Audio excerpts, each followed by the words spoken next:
దహింపబడతానని తెలియక ఒక చిన్న పురుగు అగ్గిలో పడి చస్తుంది. చస్తానని తెలియక గాలానికి ఉన్న ఎరను తిని ఒక చేప తన ఆయుష్షునే కోల్పోతుంది. కాని మనిషి మాత్రం తెలిసి కొన్ని వ్యామోహాలలో చిక్కుకొని కొన్ని తప్పుదారుల్లో నడిచి తన చేతుల్తోనే వినాశనాన్ని ఆహ్వానించుకుంటాడు. మనము సుఖాలని అనుకుని వెంటపడే వాటినే తెరిచి చూసేసరికి అవి అసలు దుఃఖాలేనని గ్రహించే సమయానికి జీవితం ముగిసిపోతుంది. ముసలితనం పెద్ద పులిలా భయపెడుతూ మనపై పడుతుంది. రోగాలు శత్రువుల్లా శరీరాన్ని కబళిస్తాయి. రంధ్రం పడిన కుండలోని నీటిలా మన ఆయువు నెమ్మదిగా తరిగిపోతుంది. లోకం శోక హతం చ సమస్తం అని తెలిసిన ఆశ పాశాలతో జీవితం ముడిపడి మనము మాత్రం తప్పుదారిని విడిచిపెట్టం.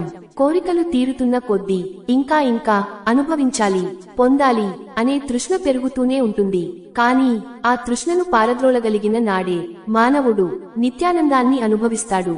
సంతృప్తిని మించిన సౌభాగ్యం లేదు. తృప్తిని పొందని మనుజుడు షట్ ద్వీపములనైన చెక్కబడడు. పూర్వక సామాన్య భక్తి సజ్జన సాంగత్యం మాత్రమే మనిషికి నిజమైన సంతృప్తిని శాంతిని ఇవ్వగలవు. ఇదే జీవన సత్యం.